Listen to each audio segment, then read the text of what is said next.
अस्सलाम वालेकुम, कैसे हैं आप सब। होपफुली आप सब खैरियत से होंगे।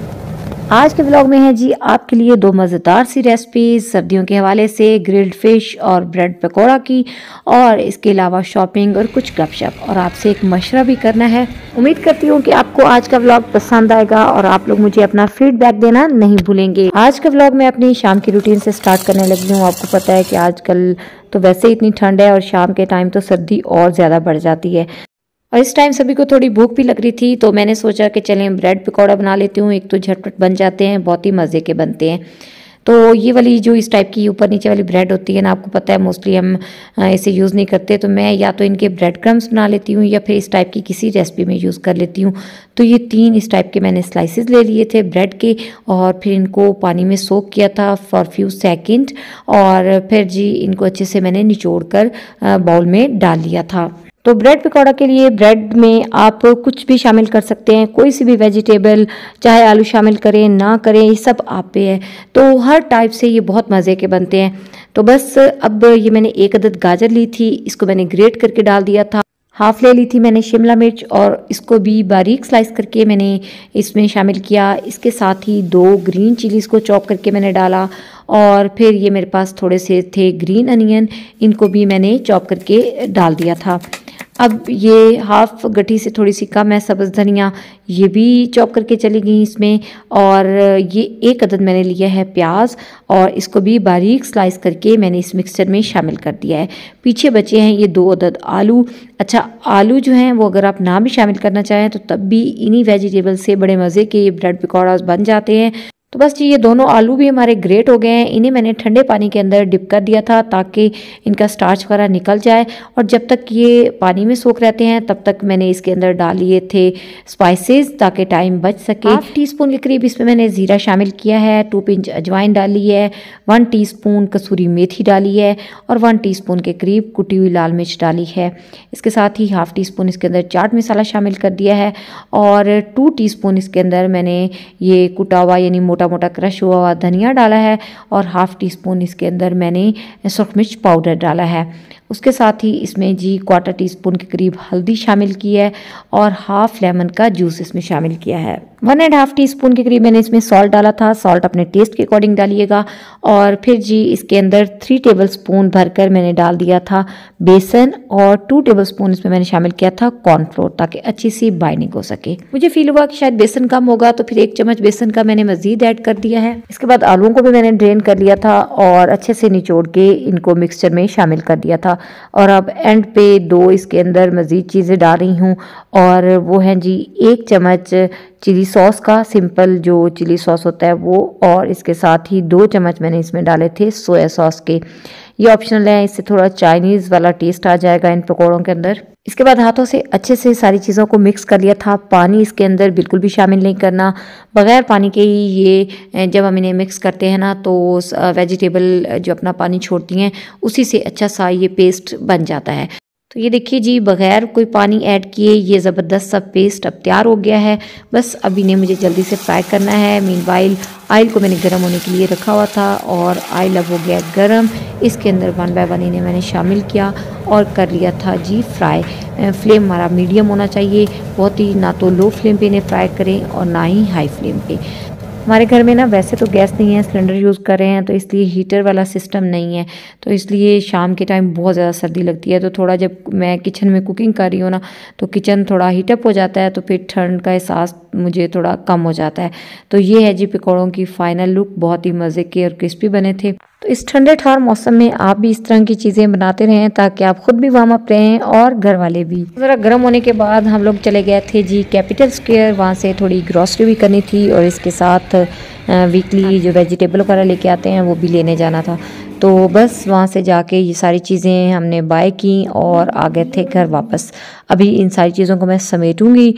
ये लाए हैं जी कुछ सब्जियां वगैरह, टमाटर तो भी फ्रिज में रख दूंगी, और पालक की 2 गठियाँ लाई हूँ। ये अभी मैं बॉईल करके रख दूंगी ना, फिर कभी जब जल्दी में खाना बनाना होता है तो उस वक्त बड़ी आसानी रहती है कि बॉईल हुई पालक पड़ी होती है और फिर मैं जल्दी से बना लेती होती हूँ। मटर वगैरह भी जब टाइम मिलता है ना मुझे, रात को मतलब गपशप हम लोग कर रहे होते हैं बैठे हुए, तो उसी वक्त मैं कोशिश करती हूँ कि निकाल कर फ्रीज़ कर दूँ। आज जो कीनू है ना वो हमें बहुत ही फ्रेश और मज़े का मिला है। और बर्तन अभी चाय के वॉश करने वाले हैं, ये पहले वॉश कर लेती हूँ, फिर चिकन को वॉश करके उसको भी फ्रीज़ करना है। और ये हम लाए हैं फ़िश, ये भी मरकज़ में एक फ़िश वाला खड़ा होता है, बहुत ही अच्छी उसके पास फ़िश होती है फ्रेश। तो एक तो हम टॉफ़ी फ़िश लाए हैं जिसको चिड़ा फ़िश भी बोला जाता है, और दूसरी हम लाए हैं पॉम्फ्रेट। तो इन दोनों को भी मुझे मैरिनेट करना था। पहले तो जल्दी जल्दी मैंने बर्तन वॉश किए, उसके बाद अभी चिकन वॉश करने वाला रहता है, तो मैंने सोचा कि मूंगफली भी साथ साथ भून लेती हूँ।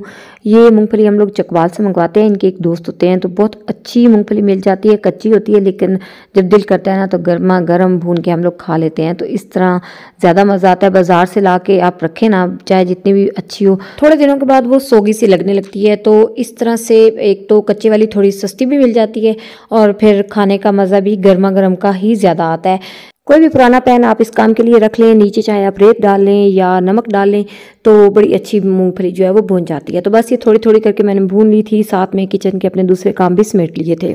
और ये जो फ़िश थी ना, इस पे उसने मुझे नमक और अजवाइन लगा के दी थी। अब तकरीबन घंटा डेढ़ हो गया था इसको मुझे लाए हुए भी। तो बस ये अब इनको पानी से अच्छे से वॉश कर लिया था। फिर एक बाउल में मैंने लिया पानी, उसके अंदर मैंने तकरीबन 2 टेबलस्पून के करीब डाल दिया था विनीगर, और साथ में डाल दिया था नमक, और दोनों को मिक्स करके इसके अंदर मैंने फ़िश डाल दी थी। पानी इतना होना चाहिए कि फ़िश अच्छे से डिप रहे उसके अंदर। इससे एक तो फ़िश की सफाई अच्छी हो जाती है, दूसरा जो फ़िश की स्मेल होती है ना वो भी ख़त्म हो जाती है। मीनवाइल मूंगफली भी भुन गई थी। किचन टॉप को अच्छे से साफ़ किया और सिंक को क्लीन करने के बाद ये चिकन के पैकेट्स मैंने बना दिए थे, इनको कर दिया था फ्रीज़। मीनवाइल फ़िश को भी रखे हुए 15-20 मिनट हो गए थे पानी में, तो पानी को मैंने ड्रेन कर दिया था। आप देखेंगे कितनी मैल सी इसके ऊपर से उतरी है, फ़िश अच्छे से साफ़ भी हो गई है, और स्मेल वगैरह भी अब इसमें बिल्कुल नहीं रहेगी। तो एक दफ़ा दोबारा पानी से अच्छे से मैंने इसे वॉश किया था, और फिर इसी बास्केट के अंदर मैंने इसे छोड़ दिया था ताकि सारा पानी इसमें से फुली ड्रेन हो जाए और फ़िश अच्छे से ड्राई हो जाए, क्योंकि अब इसे मैरिनेट करना है। तो मैरिनेशन के लिए फ़िश को पहले अच्छे से ड्राई होना चाहिए। तो जितनी देर में इसका पानी ड्राई होता है उतनी देर में हम इसका मिसाला तैयार कर लेते हैं। तो इसके लिए जी पैन में कुछ मैंने साबित मिसाले लिए हैं। 2 टेबलस्पून मैंने लिया है इसमें ज़ीरा, 4 टेबलस्पून के करीब इसमें मैंने धनिया डाला था, हाफ़ टी स्पून अजवाइन डाला, और 1 टीस्पून सौंफ डाले थे। 10 से 12 इसमें मैंने डाली गोल वाली मिर्च, और फिर इन्हें मैंने ड्राई रोस्ट कर लिया था। जब हल्की सी मिसालों की खुशबू आने लगी तो बस फिर फ्लेम को मैंने कर दिया था बंद, और अब इन्हें थोड़ी देर में ठंडा होने दूंगी। इतनी देर में फ़िश जो है वो भी ड्राई हो गई है। तो इसके ऊपर अब मैं लगाऊंगी लेमन और लहसुन अदरक का पेस्ट। तकरीबन 2 टेबलस्पून के करीब मैंने लेमन जूस लिया था, और इसके अंदर 1 टेबलस्पून के करीब मैंने लहसुन अदरक का पेस्ट डाल दिया था। अच्छा, ये जो टॉफ़ी फ़िश है ना, ये 3 फ़िश थी, तकरीबन ये 1 किलो के करीब थी, और जो पॉम्फ्रेट है ना वो 2 थी। पॉम्फ्रेट की रेसिपी ऑलरेडी मैंने आपसे शेयर कर दी है, इसलिए आज पॉम्फ्रेट की जो मैरिनेशन है वो आपसे शेयर नहीं करूँगी। जस्ट चिड़ा फ़िश को कैसे मैरिनेट करना है और कैसे ग्रिल करना है यही आपसे शेयर करूँगी। तो ये जितना भी लहसुन अदरक का पेस्ट था मैंने तीनों फ़िश पे कट्स के अंदर दोनों साइड्स पे और अंदर वाली साइड पे लगा दिया था, और फिर अच्छे से इसका मसाज कर लिया था ताकि ये लेमन जूस और जो लहसुन अदरक है ना अच्छे से इसके अंदर अब्सॉर्ब हो जाए। मीनवाइल ये जो मसाला हमने भुना था ठंडा हो गया है, इसको मैंने कर लिया था ग्राइंड। एक आपको टिप दे दूं कि अगर आपके पास 1 किलो फ़िश है ना तो उसके लिए ये होममेड 4 टेबलस्पून मसाला काफ़ी रहेगा। तो ये मिसाले हो गए हैं ग्राइंड। अब इसके अंदर कुछ पाउडर मिसाले डाल रही हूँ। हाफ़ टी स्पून सुरख मिर्च पाउडर डाला है, 1 टीस्पून नमक डाला है, 1 टीस्पून इसमें मैंने चाट मसाला डाला है, 1 टीस्पून ही गरम मसाला डाला है, half tea spoon black pepper powder डाला है, और 1/4 टीस्पून के करीब इसमें हल्दी डाली है, और इन सारी चीज़ों को मिक्स कर लिया था। थोड़ा सा नमक मैंने मज़ीद भी ऐड किया था, हाफ़ टी स्पून से कम। और ये जी अब तीनों फ़िश जो हैं इनके ऊपर इस मसाले को लगाना है। ये जितना भी मसाला तैयार हुआ था थोड़ा सा इसमें मैंने बचा लिया था, जस्ट 4 टेबलस्पून ही मैं इन तीनों फ़िश के ऊपर लगाऊंगी, क्योंकि मेरी मछली तकरीबन 1 किलो ही है। तो मसाले को अंदर बाहर ऊपर नीचे अच्छे से लगाना है, और अच्छे से फ़िश का फिर इस मसाले से मसाज भी कर देना है ताकि मसाला अच्छे से फ़िश में जज़ब हो। इस तरह से इन तीनों मछलियों की मैरिनेशन भी हो गई कंप्लीट, और वो जो पम्फ्रेट थी ना उसको भी मैंने साथ ही मैरिनेट किया था। बहरहाल जी इनको मैंने कवर करके रख दिया था फ्रिज में ताकि ओवरनाइट अच्छे से मसाला इनके अंदर एब्जॉर्ब हो। तो खुदा खुदा करके काम हो गया ख़त्म। तो अपने लिए मैंने ग्रीन टी बना ली है, साथ में कुछ ये ड्राई फ्रूट्स वगैरह भी ले लिए हैं। तो ज़रा अब थोड़ा अपने लिए भी टाइम निकाला जाए। तो अभी रज़ाई में बैठ के ज़रा मैं मोबाइल सर्चिंग करूँगी, ग्रीन टी लूँगी, और फिर मिलूँगी सुबह आपसे। जी तो अल्हम्दुलिल्लाह से एक नए दिन का आगाज़ हो गया है, और सूरज भी निकल आया है जो कि पंजाब में आजकल बिल्कुल भी गुम हो चुका है। तो बहरहाल जी ब्लाइंड्स वगैरह मैंने हटा दिए थे और ये देखें विंडोज़ के ऊपर कितना ज़्यादा जो है ना वो मॉइस्चर आया हुआ होता है। बच्चे तो क्योंकि अर्ली मॉर्निंग निकल जाते हैं, नाश्ता वगैरह उन्हें मैंने करवा दिया था। अब हस्बैंड और अपने लिए बनाऊंगी नाश्ता। पहले मैंने सोचा कि सैंडविच बना लेती हूँ, फिर एकदम लाइट चली गई तो मैंने प्रोग्राम कैंसिल किया। बहरहाल अब लाइट भी आ गई है और ये सॉसेज को मैंने हल्का सा ऑयल डाल के फ्राई कर लिया था, शामी फ्राई कर लिए हैं और ब्रेड पे शामी को स्प्रेड करके उसके ऊपर थोड़ा सा केचप डाला था, साथ में ये सॉसेज और ऑलिव्स डाल दिए थे। और ये हो गया दूध का कप। तो ये होगा हमारा जी सुबह का नाश्ता। इसके बाद मैं चली गई थी रेंज रोड। वहाँ पर ये मुझे कुछ सोफ़ा और बेड वगैरह के डिज़ाइन देखने थे। अच्छा, मुझे आप लोगों से एक मशवरा भी करना है। पहले सोफ़ा और बेड वगैरह मैंने घोड़ा मोड से भी देखे थे और वहाँ पे आपके साथ एक वीडियो में शेयर भी किया था। इस टाइप का सोफ़ा वहाँ पर 1,30,000 का था और उसके साथ काउच और सेंटर टेबल था। इसके साथ नहीं था लेकिन ये 55 का था। और ये पोशिश वाले बेड जो ग्रीन है ये मुझे पसंद आया था और एक ये ग्रे पसंद आया था। ये भी रीज़नेबल प्राइस में थे। घोड़ा में फर्नीचर बहुत ही महंगा था। तो अब मुझे आपसे मशवरा ये करना है कि मुझे पोशिश वाला बेड लेना चाहिए या मैं जस्ट वुड में ही लूँ। इनमें से कौन सा अच्छा रहता है और आप लोगों का क्या एक्सपीरियंस है मेरे साथ ज़रूर शेयर कीजिएगा। और ये सर्वे करने के बाद फिर मैं आ गई थी नर्सरी, क्योंकि मुझे घर के लिए कुछ प्लांट्स लेने थे। कब से मैं कह रही थी कि हम पौधे जाके ले आते हैं लेकिन बस लेट ही होता जा रहा था। तो आज मैंने कहा कि चलें ये ले ही लिए जाएं।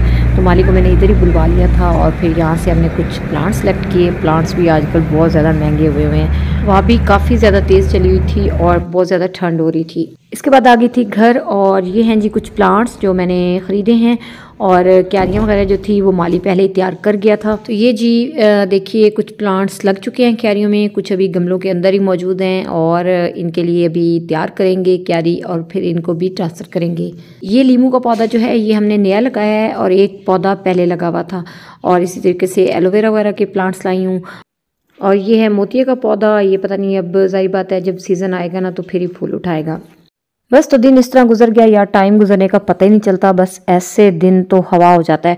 और अभी शाम में मैं फ़िश को ग्रिल करने लगी हूँ। ट्रे में डाली थी एल्युमिनियम फॉइल और इस पर थोड़ा सा ब्रश से ऑयल लगाया। फिर तीनों फ़िश को रखा और इनके ऊपर भी थोड़ा थोड़ा मैंने ऑयल ब्रश से लगा दिया था। उसके बाद जी इन्हें मैंने डाल दिया ओवन में और ओवन की जो सेटिंग मैंने की है, ग्रिलिंग मोड ऑन किया था, 200 टेम्परेचर था और ऊपर नीचे वाले दोनों रॉड मैंने ऑन किए हैं। फर्स्ट मैंने जी 20 मिनट्स दिए थे, उसके बाद एक दफ़ा इन्हें बाहर निकाल के साइड को चेंज करके 10 मिनट्स मज़ीद दिए थे। तो ये देखिए 20 मिनट्स में ये ऊपर से तो काफ़ी हद तक ग्रिल हो चुकी हैं और नीचे क्योंकि मॉइस्चर था, पानी इसने रिलीज़ किया था तो उसकी वजह से ये सॉफ्ट फील हो रही थी। साइड को मैंने चेंज कर दिया था। दोबारा से 10 मिनट्स दिए थे और अब जी हमारी ग्रिल फ़िश हो चुकी है तैयार। सर्दी हो और इस तरह के गरम गरम खाने हों और वो भी हेल्दी वे में तो क्या ही बात है। अगर आपके पास ओवन नहीं भी है तो आप फ़िश को पैन में ग्रिल करें, उससे भी बहुत अच्छी ग्रिल होती है। और आम जो हम फ्राई से बनाते हैं ना उससे टेस्ट ज़्यादा मज़े का होता है। तो ज़रा ये मैं आपको चेक करवाती हूँ कि ये अंदर से कितनी मज़े की गल चुकी है। ये देखिए अंदर से भी पक चुकी है। और अब लास्ट पे आपको दिखाने लगी हूँ अपनी शॉपिंग। आज जब रेंज रोड गई थी तो वहाँ चूट से ये मैंने 2 सूट बाय किए। कोई प्रोग्राम नहीं था, बस ऐसे ही एक शॉप में मैं गई। एक्चुअली उनके पास पहले 2 पीस एम्ब्रॉयडर्ड बहुत अच्छे होते थे तो मैंने कहा ज़रा चेक करती हूँ। वो तो उनके पास मिले नहीं मुझे और ये गर्म सूट मिल गया। आजकल जितनी ठंड है ना, मेरा तो दिल करता है कि नीचे से टाइट और पता नहीं क्या कुछ पहनूँ।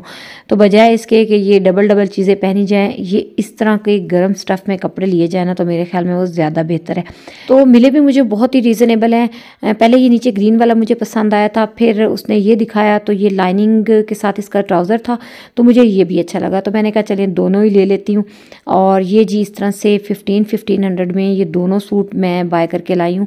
तो बस कभी कभी अचानक ऐसे बगैर इरादे के भी शॉपिंग हो जाती है। अब मुझे ये स्टिच करवाने हैं। लेसेस जल्दी में उस वक्त मैच नहीं की और अब लेसेस मैच करके इन्हें फिर मैं सिलने के लिए दूँगी। तो बस यहीं तक था आज का व्लॉग। उम्मीद करती हूँ कि वीडियो आपको पसंद आएगी। अच्छी लगे तो फिर लाइक करना और चैनल को सब्सक्राइब करना मत भूलिएगा। इंशाल्लाह फिर मिलेंगे नेक्स्ट वीडियो। तक के लिए अल्लाह हाफिज़।